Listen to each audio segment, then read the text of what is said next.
Alléluia. On va prendre le passage dans 1 Samuel chapitre 17. Et nous allons commencer à faire la lecture au premier verset jusqu'à ce que je demande à ce qu'on s'arrête. 1 Samuel chapitre 17. Nous lisons la parole du Seigneur. Les Philistins réunirent leur armée pour faire la guerre. Et ils se rassemblèrent à Soko, qui appartient à Juda. Ils campèrent entre Soko et Azeka, à Éphèse d'Amen. Saül et les hommes d'Israël se rassemblèrent aussi. Ils campèrent dans la vallée des Térébintes et ils se mirent en ordre de bataille contre les Philistins. Les Philistins étaient vers la montagne d'un côté et Israël était vers la montagne de l'autre côté. La vallée les séparait. Verset 4. Un homme sortit hors du camp des Philistins et s'avança entre les deux armées. Il se nommait Goliath. Il était de Gath. Et il avait une taille de 6 coudées et un empan. Sur sa tête était un casque d'airain et il portait une cuirasse à écailles du poids de 5000 cycles d'airain. Il avait aux jambes une armure d'airain et un javelot d'airain entre les épaules. Le bois de sa lance était comme en soupe de tisserand et la lance pesait 600 cycles de fer. Celui qui portait son bouclier marchait devant lui. Verset 8. Le Philistin s'arrêta et s'adressant aux troupes d'Israël rangées en bataille, il leur cria: pourquoi sortez-vous pour vous ranger en bataille? Ne suis-je pas le Philistin? Et n'êtes-vous pas des esclaves de Saül? Choisissez un homme qui descende contre moi. S'il peut me battre et qu'il me tue, nous vous serons assujettis. Mais si je l'emporte sur lui et que je le tue, vous nous serez assujettis et vous nous servirez. Le Philistin dit encore: je jette en ce jour un défi à l'armée d'Israël. Donnez-moi un homme et nous nous battrons ensemble. Saül et tout Israël entendirent ces paroles du Philistin et il fut effrayé et saisi d'une grande crainte. Verset 12. Or, David était fils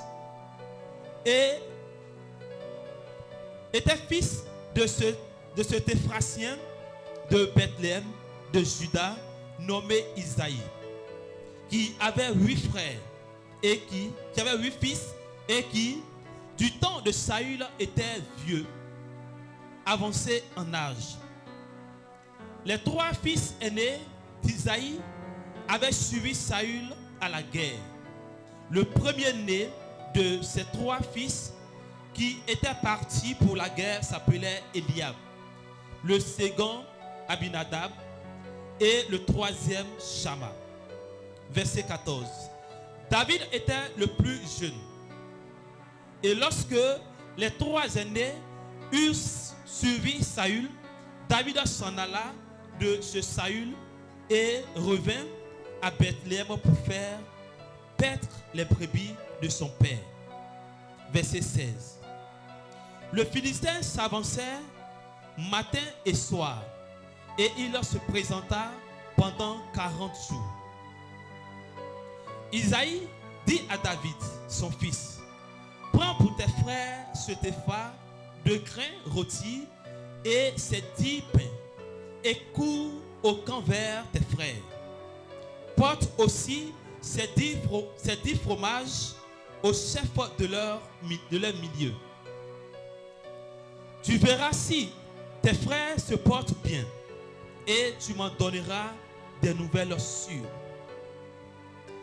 Ils sont avec Saül et tous les hommes d'Israël dans la vallée des Térébintes faisaient la guerre aux Philistins. Verset 20. David se leva de bon matin. Il laissait les brebis à un gardien, prit sa charge et partit, comme Isaïe le lui avait ordonné. Lorsqu'il arriva au camp, l'armée était en marche pour se ranger en bataille, pour pousser des cris de guerre. Israël et les Philistins se formaient en bataille, armée contre armée. David a remis les objets qu'il portait entre les mains du gardien des bagages et courut vers les rangs de l'armée. Aussitôt arrivé, il demanda à ses frères comment ils le supportaient. Verset 23. Tandis qu'il parlait avec eux, voici, le Philistin de Gath, nommé Goliath, s'avança entre les deux armées, hors de rang des Philistins. Il obtint les mêmes discours que précédemment, et David les entendit. À la vue de cet homme, tous ceux d'Israël s'enfuient devant lui et furent saisis d'une grande crainte. Chacun disait: avez-vous vu s'avancer cet homme? C'est pour jeter à Israël un défi qu'il s'est avancé. Si quelqu'un le tue, le roi le comblera de richesses. Il lui donnera sa fille et il affranchira la maison de son père en Israël. Amen. Amen. Si tu as l'habitude de méditer, tu connais la suite. Alléluia. Gloire à Dieu. Nous venons de parcourir, gloire à Dieu, 25 versets de ce passage. Et j'ai compris une chose, que quand Dieu bénit, quand Dieu élève quelqu'un, une nation, une famille, la personne ou cette nation ou ce peuple doit s'attendre à son Goliath. Alléluia. Là où il y a l'élévation, là où Dieu a ses élus, il y a aussi un Goliath qui est là. Gloire à Dieu. Mon thème de ce soir, c'est découvrir votre Goliath et ses activités. Alléluia. Afin de pouvoir les détruire. Gloire à Dieu. Amen, amen, amen. Les Goliaths, alléluia, sont des géants. Dans ce passage, ça a été expliqué. Amen. Ce ne sont pas des petites personnes. Ce sont des entités spirituelles. Alléluia. Invisibles. Gloire à Dieu. Avec la même nature que le Goliath de la Bible que nous venons de voir. Ce Goliath-là était non seulement spirituel, il était aussi visible, ce que nous venons de voir. Mais de nos jours, on a des Goliaths qui sont invisibles, mais qui nous combattent à tous les niveaux de notre vie. Alléluia. Goliath est une entité qui voit ton Canaan. Goliath voit ton Canaan. Alléluia. Ton avenir, ta terre promise. Alléluia. Goliath est sensible, alléluia, aux étoiles exceptionnelles. Goliath voit toutes ces choses. Alléluia. Goliath n'attaque pas des gens vides, des gens qui n'ont pas de projet avec Dieu. Goliath ne fait rien avec des hommes qui ne sont pas en mission pour Dieu. Mais Goliath s'aventure là où il y a des missionnaires de Dieu, où il y a des mandatés de Dieu, où il y a des gens qui ont une étoile qui brille. Quelqu'un me dit amen très bien. Il faut que tu saches que Goliath ne court pas après des gens ordinaires. Non. Goliath ne fait rien avec ces personnes-là. Alléluia. Et quand je dis que Goliath représente un géant, ou les Goliaths sont des géants, alléluia, ce sont des êtres dont la taille et la force sont anormales. Gloire à Dieu. La race des géants a été mentionnée dans le livre de la Genèse à partir du chapitre 6, verset 4. Amen. Ils étaient le produit, alléluia, de l'union des fils de Dieu, entre parenthèses, des anges déchus avec les filles des hommes. C'est une union. C'est à partir de cette union-là qu'ils sont nés. Les anges de Dieu, les anges déchus. Les fils de Dieu dont on parle, ce sont des anges déchus. Alléluia. Qui sont allés avec les filles des hommes, des hommes. Alléluia. Et voilà ce qu'ils ont fabriqué. Ce Goliath et ces Goliaths que nous voyons. Gloire à Dieu. Amen. Quand Goliath se lève contre ta vie, c'est pour t'empêcher afin que tu ne puisses pas réaliser le plan de Dieu dans ta vie. Ce que tu dois savoir, c'est que tu as mission sur la terre. Chacun de nous sommes en mission sur la terre. Avant même que tu ne sois dans le ventre de ta mère, Dieu avait déjà programmé ce que tu dois venir faire. La programmation est faite avant que tu ne sois dans le sein de ta mère. Laisse-moi te dire que le jour même de ta naissance, il y a eu des morts nés. Alléluia. Mais tous ceux qui sont appelés au dessein, au plan de Dieu, gloire à Dieu, ce sont des gens qui ne meurent pas. Alléluia. Quelqu'un est là? Donc vous voyez que les géants qui sont les Goliaths agissent parce qu'ils ont vu ton étoile. Goliath est sorti au milieu des Philistins, venir attaquer l'armée. Même le roi avait peur. L'armée a fui. Alléluia. Ce qui détermine que sous-entend que Goliath n'était pas une petite personne. Ton intelligence ne peut rien faire à Goliath. Ta beauté ne peut rien faire à Goliath. Goliath est là pour une cause. Alléluia. Il faille que toi-même tu saches qui tu es d'abord pour pouvoir combattre Goliath. Si tu ne sais pas qui tu es, il te serait difficile de combattre Goliath. Nous sommes en mission. Quelle est ma mission sur la terre? Pourquoi Dieu m'a fait venir sur cette terre? Mais pour que tu aies la réponse, il faille que tu sois en communion parfaite avec Dieu. Alléluia. Beaucoup se sont détournés de la voie de Dieu. Alléluia. Et Goliath les matin, midi et soir. Gloire à Dieu. Ils sont dans les plaisirs, dans les habillements.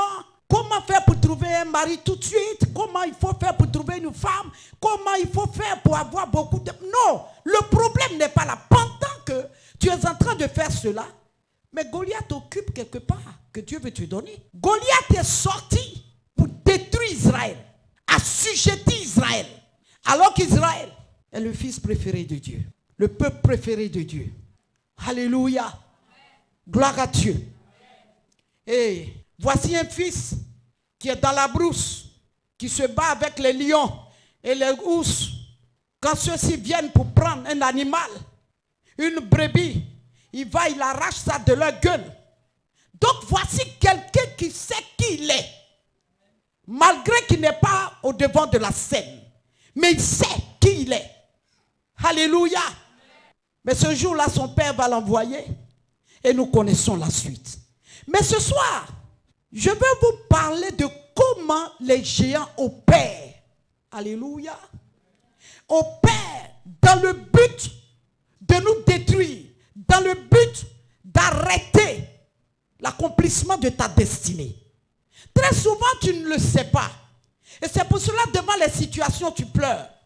Là où il y a un Goliath qui forme une barrière au devant de toi, tu fais tout, tu ne peux pas passer. La première des choses auxquelles tu dois penser, c'est que tu n'es pas une personne simple. C'est que tu n'es pas une personne simple. C'est que tu es une étoile de Dieu. C'est que tu es une personne importante. Alléluia. Parce que je vous ai dit qu'il ne court pas après les gens ordinaires. Quelqu'un dit Amen. La première des choses qu'ils vont faire, ils vous dévancent sur votre terre promise. Ton Goliath, ton géant, il te dévance sur ta terre promise. Alléluia.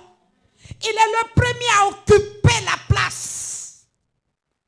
Gloire à Dieu. Quand nous prenons Genèse 12, à partir du verset 5 à 7, Quelqu'un va prendre, tout le monde va lire, comme ça on va aller vite. Genèse 12, 5 à 7. Et puis quelqu'un prend Genèse 13, 14 à 15. Une autre personne prend Genèse 17, 7 à 8. Goliath n'est pas là pour jouer. Ton géant, il entend. La mission pour laquelle Dieu t'a créé, il sait. La preuve, ce sont les mages qui ont su que Jésus était né par son étoile. L'étoile dévance toujours l'homme. Ton étoile t'annonce d'abord, avant que tu ne sois sur la terre. Mais les géants savent lire dans les étoiles. Ils savent là où Dieu veut te positionner pour pouvoir prospérer. Alors, ils te dévancent. Ils vont et ils occupent le territoire. Quelqu'un peut lire? Genèse 12, versets 5 à 7. Abraham prit Sarai, sa femme, Oui. et Lot, fils de son frère, Oui. avec tous les biens qu'ils possédaient et les serviteurs qu'ils avaient acquis C'est ça. à Charan. À Charan, oui. Il partit pour aller dans le pays de Canaan, Dans le pays de Canaan. et ils arrivèrent au pays de Canaan. C'est ça. Abraham parcourut le pays jusqu'au lieu nommé Sichem. J'ai dit jusqu'au verset 7, hein, n'est-ce pas? Allons-y. Abraham parcourut le pays jusqu'au lieu nommé Sichem, jusqu'aux chaînes de Morée. Les Cananéens étaient alors dans ce pays. Ils étaient déjà là. L'Éternel apparut à Abraham et dit: L'Éternel apparut à Abraham et lui dit: je donnerai ce pays à ta postérité. je donnerai ce pays à ta postérité. Et Abraham bâtit là un autel à l'Éternel. Et Abraham bâtit là un autel À l'Éternel qui lui était apparu. Le lieu était déjà occupé par les géants. Il n'y a pas un territoire vide. Avant que Dieu ne t'attribue cela, les géants occupent. C'est déjà occupé. Alléluia. On lit encore. Genèse 13, versets 14 à 15. L'Éternel dit à Abraham, après que Lot se fut séparé de lui, lève les yeux et du lieu où tu es, regarde vers le nord et le midi, vers l'orient et l'occident. Car tout ce pays que tu vois, je le donnerai à toi et à ta postérité pour toujours. Amen. Alléluia. Donc Dieu a attribué Canaan à Abraham et à sa descendance. Alléluia. Mais Dieu sait toutes choses. C'est lui le créateur de la terre. Alléluia, du ciel et de tout être vivant sur la terre. Mais les êtres spirituels qu'il a créés, alléluia, savent où Dieu veut positionner un homme selon son cœur. Les géants occupent la place avant que Dieu ne te donne la place. Il te dévance. Je veux que quelqu'un écoute ce que je suis en train de lui dire. On est en train de parler des Goliaths et des géants. Alléluia. Mais Dieu n'a pas regardé à ça. Dieu leur a donné. Alléluia. Le dernier. Genèse 17, versets 7 à 8. Oui. Je lis la parole du Seigneur. J'établirai mon alliance entre moi et toi. J'établirai mon alliance entre moi et toi. Et tes descendants après toi. Tes descendants après toi. Non, doucement. Tes descendants après toi.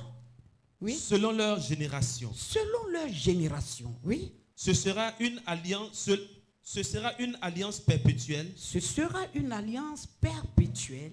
En vertu de laquelle. Je serai ton Dieu. Je serai ton Dieu. Et celui de ta postérité après toi. Et celui de ta postérité après toi. Verset 8. Verset 8. Je te donnerai. Et je te donnerai. Et à tes descendants après toi. Et à tes descendants après toi. Le pays que tu habites. Le pays que tu habites. Comme étranger. Comme étranger. Tout le pays de Canaan. Tout le pays de Canaan. En possession perpétuelle. En possession perpétuelle. Et je serai leur Dieu. Je serai leur Dieu. Arrêtons-nous là. Alléluia. Gloire à Dieu. Amen. Je disais que Les géants occupent toujours le territoire que Dieu veut te donner. Ils te dévancent. Ils s'installent. Ils ne sont pas légitimes parce que Dieu ne leur a pas donné. Mais ils s'installent. Pourquoi? Parce qu'ils sont géants. Ils voient loin. Et quand ils s'installent, alléluia, ils prennent possession, alléluia, du territoire qui doit te revenir. Ils sont illégaux. Alléluia. Ils ne sont pas propriétaires. Mais sur ce territoire, ils bâtissent. Sur ce territoire, ils commencent à exploiter. Alléluia. Le territoire. Quand Dieu tisse alliance avec toi, à un moment bien précis, quand l'heure est arrivée, Dieu ne tient pas compte des habitants de Canaan. Parce que Dieu avait déjà prévu ce lieu pour toi. Et donc c'est avec toi il fait alliance. Et il te dit ce lieu-là, je te le donne. Et quand il te donne ce lieu, c'est-à-dire qu'il est avec toi. Mais les géants t'ont dévancé. Les géants ont déjà travaillé là-bas. Les géants ont déjà bâti. Les géants sont déjà assis. Mais toi, en âme et conscience, tu sais que ce lieu-là, c'est Dieu qui t'a donné. Aïe, aïe, aïe, aïe, aïe. Ce lieu-là t'a été donné par Dieu. Je veux que quelqu'un ait l'esprit de Dieu pour comprendre les choses divines. Qu'est-ce que tu dois faire? Tu dois reprendre la possession que Dieu t'a donnée. Avec les géants, c'est la guerre. La bataille, ça ne finit pas. Alléluia. Parce qu'aucune terre ici que Dieu a créée n'est habitée. Les gens courent pour habiter rapidement. Mais ce n'est pas pour eux. C'est comme quelqu'un qui habite une maison. Ce n'est même pas pour lui la maison. Hein. Il prend la maison rapidement et puis s'assoit. Pendant la guerre, on a vu ici. Ils sont assis dedans, ce n'est pas pour eux. Ils sont assis. Mon ami, ce sont des géants. Ils sont assis. Mais toi, le propriétaire, il y a des véhicules, même c'est ton véhicule, tu regardes passer. Ce n'est pas pour lui. Mais le géant est dedans, ton Goliath est dedans. Tu ne peux pas reprendre. Et tu es là, tu tournes. Pourtant, Dieu t'a donné. Christian, c'est pour toi. Tu as cette révélation. Tu as cette vision. Tu es convaincu que c'est pour toi. Mais tu ne peux pas prendre. Ils sont là-bas. Ils font des enfants. Ils cultivent. Ils habitent. Eux-mêmes, ils savent que ce n'est pas Dieu qui leur a donné. Voilà comment les géants travaillent. Les géants travaillent comme ça. Ils sont assis. Vous allez voir, il y a des femmes qui sont aussi des géantes. Elles rentrent dans des couples. Et puis elles prennent le devant. Elles sont assises. Celle même que Dieu a dit, c'est toi, c'est pour toi le mari là. Tu squattes le mur. C'est elle qui bénéficie de tout. C'est elle qui a le contrôle sur l'homme. C'est elle qui gère. Ce sont les géants. Quelqu'un me comprend? Ils dévancent. Rentre encore dans la révélation. Il y a des hommes que Dieu te donne. Mais tu es quelque part, au moment où il va te dire, c'est ton homme. Quand tu viens, le territoire est occupé. Une Ghanéenne quelque part, une Éthiopienne, je ne sais qui est assise là. Alléluia. Mais tu es convaincu que cet homme-là, c'est ton mari. Mais tu ne peux pas. Il y a quelqu'un, une géante qui t'a dévancé. Lui-même, au fond de lui, il sait que c'est toi. Mais c'est gâté. Quelqu'un dit Amen. Amen. Je me fais comprendre maintenant. Amen. Est-ce que vous êtes en train de comprendre mon message? Le géant, il vient, il occupe Canaan. Alors que Canaan appartient à Abraham et à ses descendants. Mais quand Abraham arrive, il y a déjà des gens là. Mais Dieu ne les calcule pas. Dieu dit, ce lieu-là, je t'ai donné. Ce pays là où tu es comme étranger est pour toi. Alléluia. Et dans ce cas, il faut reprendre ta possession. Il y a des boulots. Il y a des lieux là où tu devais t'embaucher. Il y a des lieux là où on voulait te prendre. On dit non, bon, on est en train de voir. Bon, le dossier est sur la table. Le grand patron même veut te prendre, mais il y a des gens au milieu qui sont en train de gérer. On va voir. On est en train de voir. Ce sont des géants. Sinon, le poste là, c'est ton poste. Mais tu ne peux pas avoir accès. Parce qu'il y a des géants qui sont sur le territoire, qui gèrent la situation. Dis à quelqu'un, on va les déloger. Acclame le Seigneur.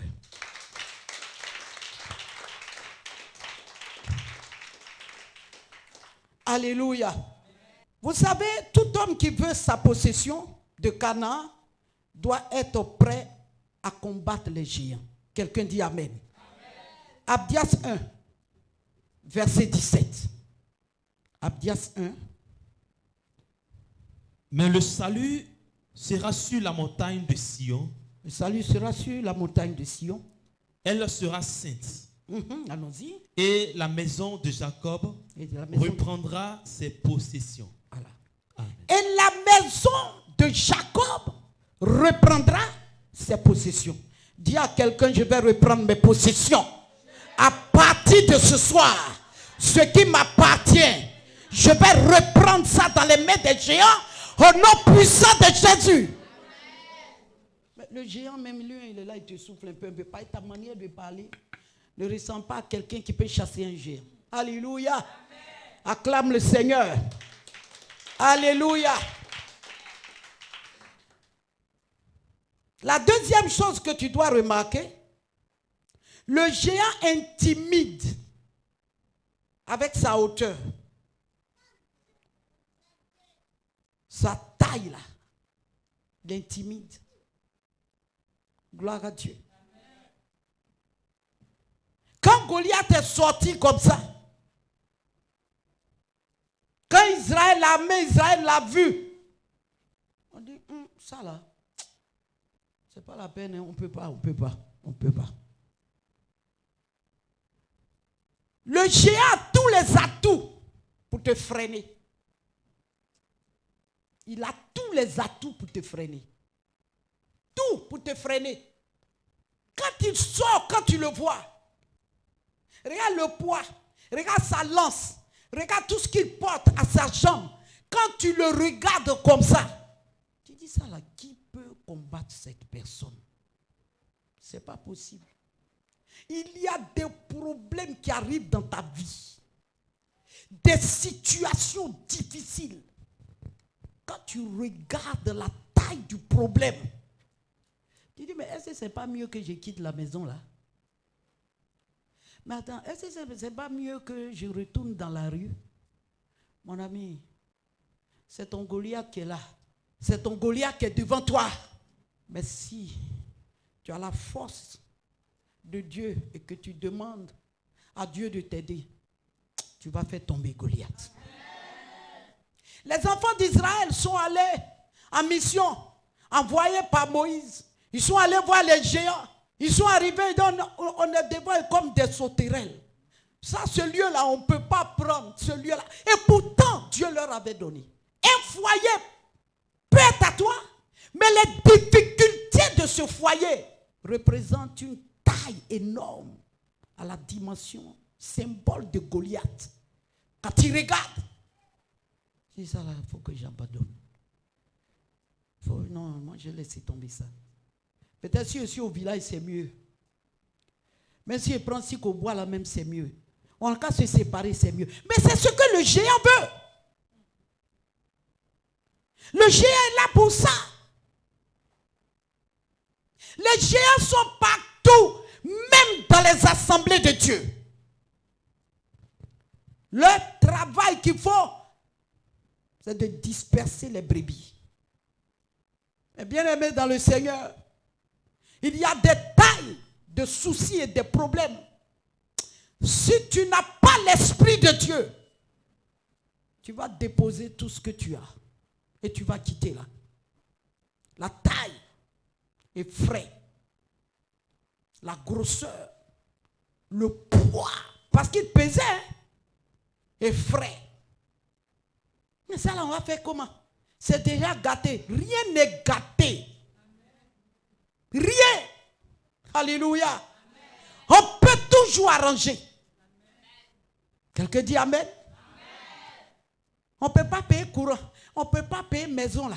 On ne peut pas payer l'eau. Même pour manger, même c'est problème. Si j'allais vivre chez mon cousin, et si toi tu allais vivre chez ta cousine, mais la taille de ce problème qui est au milieu de vous, c'est l'intimidation du géant. Beaucoup n'ont pas compris, ils fuient. Quand tu lis même 1 Samuel 17, verset 24, on dit à la vue de cet homme, tous ceux d'Israël s'enfuirent devant lui et furent saisis d'une grande crainte. Beaucoup sont dans les craintes actuellement, dans la peur, dans le rejet, dans des pensées. Est-ce que j'ai fait le bon choix? Est-ce que je n'ai pas fait? Est-ce que je ne me suis pas trompé? Est-ce que? Bien-aimé, la manière dont le géant opère, si tu n'as pas l'esprit de Dieu, tu vas confondre les choses. Il y a des choses qu'il ne faut pas confondre.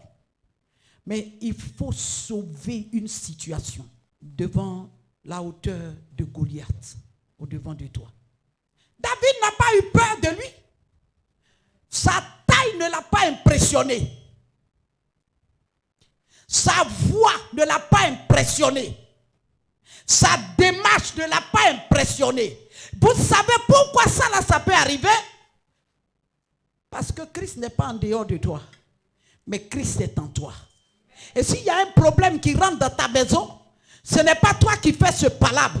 C'est lui qui fera ce palabre-là.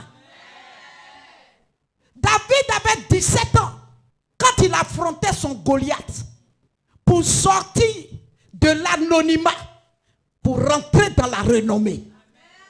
Là où il y a un Goliath, c'est qu'il y a une gloire. C'est qu'il y a une richesse. C'est qu'il y a quelque chose que les humains ne voient pas. Ah, mais c'est le géant qui voit.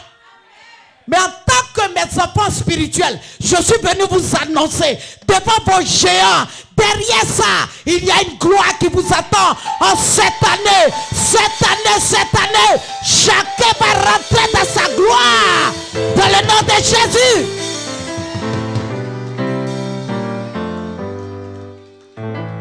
Alléluia. Alléluia. Gloire à Dieu. Le troisième point, c'est que le géant ou les géants sont toujours prêts à se battre jusqu'à la dernière goutte de leur sang. Mon ami, c'est toi qui te décourages. Mais celui qui te poursuit là, il ne se décourage pas. Il a un objectif, finir avec toi. Finir avec ta destinée. Finir avec ta gloire. Salir ta couronne. Te faire tomber. Il va utiliser toutes les armes pour te vaincre. Il essaie ici, tu es là. Il essaie là, tu es là. Il tourne ici, tu es là. Oh, il fait là, tu es là. Il cherche maintenant tes points sensibles. Alléluia. Il y a des hontes là. Il faut assumer. Il dit, bon, ici, là, elle n'aime pas la honte. Il n'aime pas la honte. Et comme c'est la honte qui est son point sensible, si je mets la honte là, je suis sûr que je vais gagner. Bien-aimé dans le Seigneur, si tu as compris la révélation et que tu sais que tu es dans un combat, quelles que soient les flèches, quelles que soient les armes que le géant va utiliser, tu tiendras. Parce que tu es sur le roc. Tu es arrêté sur le roc. Ta maison est bâtie sur le roc. Ton ministère est bâti sur le roc. Ta prédication est bâtie sur le roc. Ton lendemain est bâti sur le roc.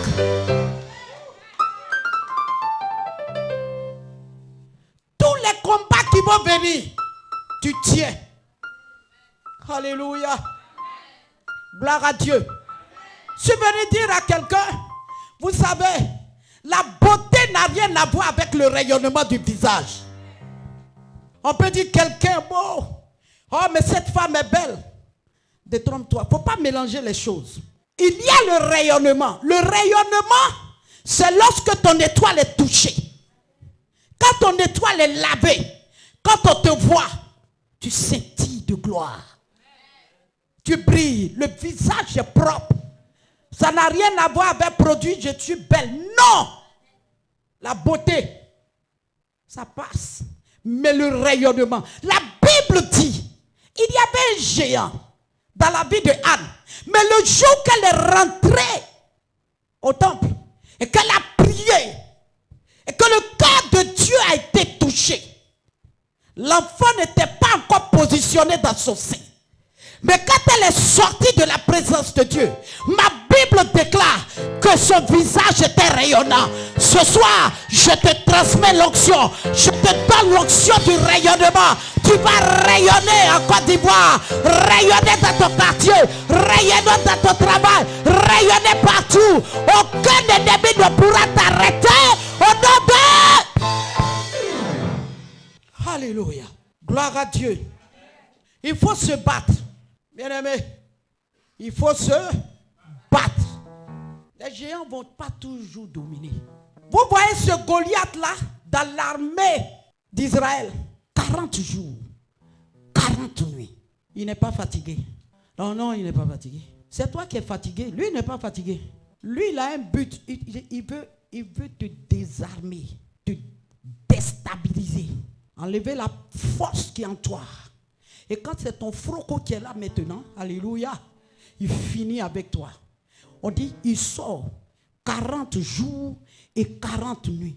Imagine leur peur, imagine leur crainte. Il y en a même qui font des cauchemars. Il arrive, on dit, mon frère, il n'est pas ici. Alléluia. Mais mange. La journée de demain, là même, sera encore très dure, on ne comprend pas. Ce n'est pas lui qui crie là. Moi, ça m'effraie.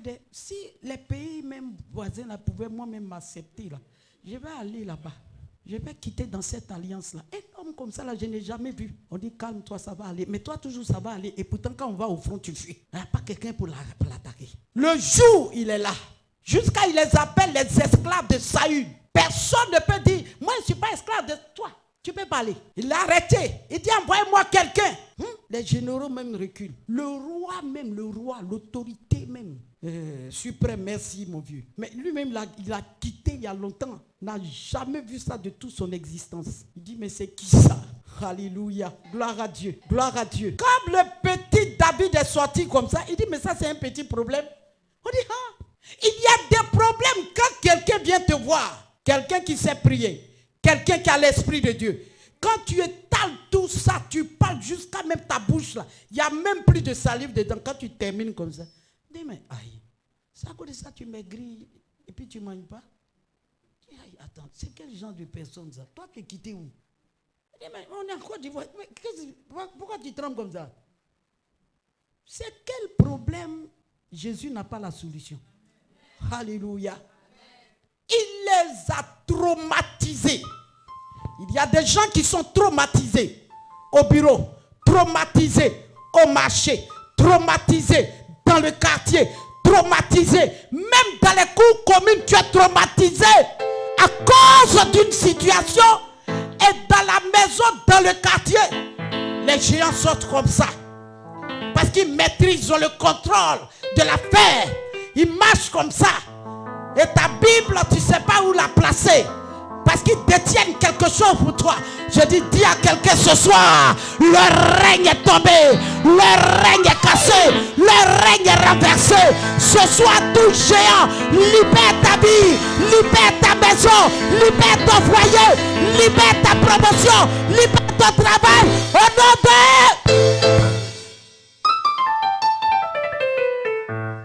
Ah oui. Le quatrième point, les géants. Aussi sont là, hein. Il faut les connaître. Si tu les connais là, tu ne vas même plus avoir peur. Au contraire, les matins, quand ils t'entendent là, oh Seigneur, tu es le Tout-Puissant. Il dit, mais c'est quoi ça là? C'est de quoi il s'agit là-bas là? Qui chante? Adorons Dieu. Oh, c'est quoi ça? C'est quoi ça? Alléluia. Le géant, le Goliath qui veut t'intimider là, qui veut faire cesser l'huile de Dieu sur ta tête. Ils sont forts, hein? Et là, mais il y a des gens qui ont jeté le micro là. À cause des géants. Exode 5, à partir du verset 2. Exode 5, verset 1er. Moïse et Aaron se rendirent ensuite auprès de Pharaon et lui dirent, ainsi parle l'Éternel, le Dieu d'Israël. Laisse aller mon peuple pour qu'il leur célèbre au désert une fête en mon honneur. Attends un peu. J'ai dit ici qu'il conteste ton identité et ton autorité. Alléluia. Il met tout ça là en cause. Lui, ce n'est pas son problème. Dieu a mandaté Moïse. Tout le monde le sait. Dans Exode chapitre 3, nous voyons comment est-ce que l'appel de Moïse a été. Moïse n'a pas été bipé. Alléluia. Il a une onction de libération. C'est un libérateur. Alléluia. À l'image de Christ. Quelqu'un dit Amen. Donc, il a été appelé. Alléluia.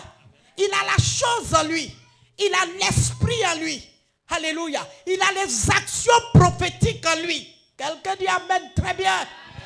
Il a tous les plaies là, ce qu'il doit faire en lui. Gloire à Dieu. Amen. Et Dieu a voulu que son grand frère Aaron soit son porte-parole. Gloire à Dieu. Les deux se présentent. Alléluia. Sur le territoire de Pharaon. Et ils disent à Pharaon, voici pourquoi nous sommes là. Bien-aimé, quand tu as Dieu, tu ne recules pas. Et ils vont dire à Pharaon, ainsi parle l'Éternel, le Dieu d'Israël. Laisse aller mon peuple pour qu'il célèbre au désert une fête à mon honneur. Il les a regardés comme ça, il dit, mais quels sont ceux-là habillés bizarres comme ça, des gens comme ça? Je vais te dire que le géant n'a pas peur de toi. Le géant te méprise même. Le géant te parle parce qu'il compte sur sa force. Il compte sur son armure. Il compte sur tout ce qu'il a comme âme. Alléluia. Mais les âmes que tu as sont plus que pour le géant. Mais c'est parce que tu ne te connais pas que devant les pharaons, tu recules. Alléluia. Il les a regardés comme ça. Qu'est-ce qu'il va dire au verset 2? Pharaon répondit, oui. Qui est l'Éternel? Qui est l'Éternel? Pour que j'obéisse à sa voix. Qui est ton Dieu? Toi que je vois bizarre comme ça là. Toi façon comme ça là. Qui est l'Éternel? Qui est ce Dieu qui t'a envoyé? À ce niveau, beaucoup tremblent.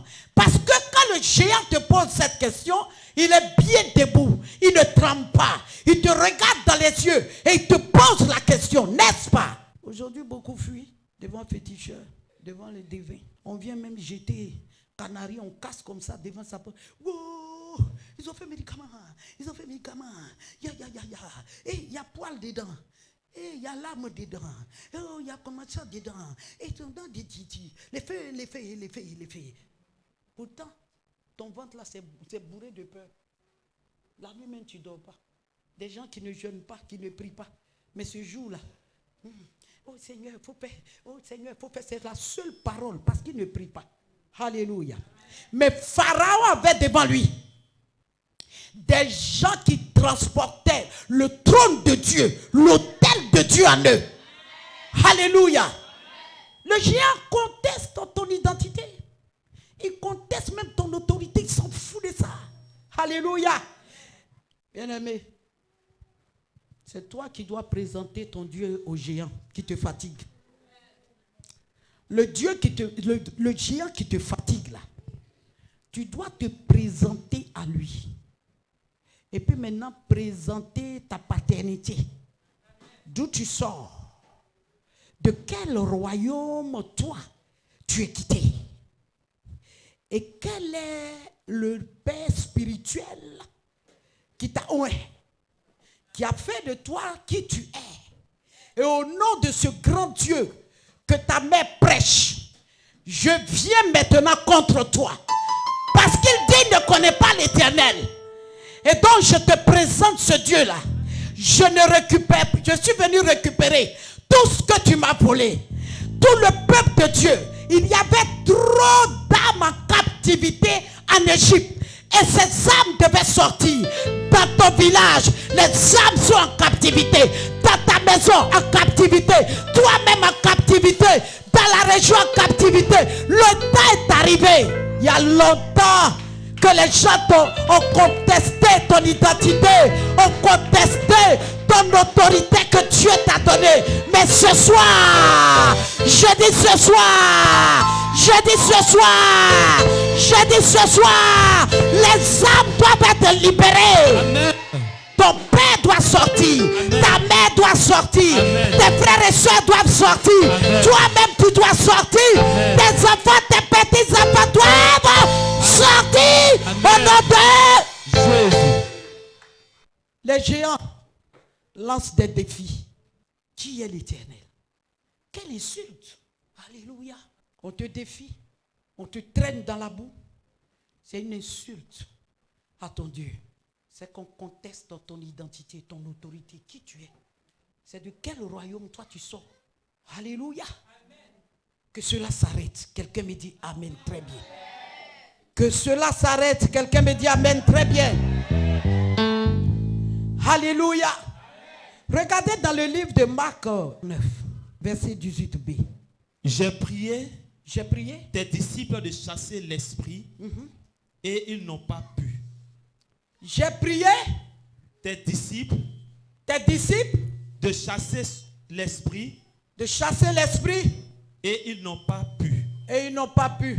Ils ont défié, les géants là ont défié même les disciples de Christ. Quand un géant se lève contre toi, si tu n'as pas la révélation de Dieu, si tu ne rentres pas en toi-même, c'est l'échec qui va t'accueillir. Alléluia. Amen. Gloire à Dieu. Amen. Ils ont échoué. Mais ces mêmes géants-là ont fléchi genoux devant Christ. Donc, dis ta force en Christ. Que Christ soit ta source d'inspiration, ta source de révélation, ta source de puissance, ta source de prophétie, ta source de prière et ta source de jeûne. Si tout ce que je viens de citer là sort vraiment de cette source, tu seras imbattable. Regardez le jour où l'ancien devait voyager, où il était parti, sa femme est venue me voir. J'ai prié avec elle. J'ai dit à sa femme, les choses vont bien se passer. Il n'y a rien. Demain, il va rentrer. J'avais déjà relâché les anges qui travaillent avec moi. Mon ami, si tu as pour source Christ, même la divinité t'obéit.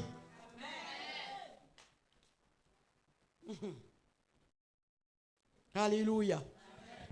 Il est arrivé à la gare. Il a expliqué, vous avez vu. Arrivé même dans la banque, un ami de longue date le trouve à la banque. Tout ça là, ce sont les œuvres de Dieu. Ce sont les schémas de l'Éternel. Parce que j'ai relâché les anges ici pour travailler à ses côtés. À cause de sa santé. Alléluia. On l'encadre, il dort bien. Alléluia. On le remet dans un car. Vous voyez comment Dieu travaille. Soyez spirituels. Hein. On le remet dans le car. Et les anges sont avec lui.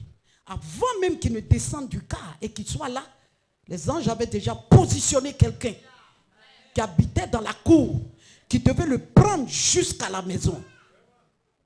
Quelqu'un dit Amen. Amen. Ne soyez pas superficiels. Soyez des êtres spirituels.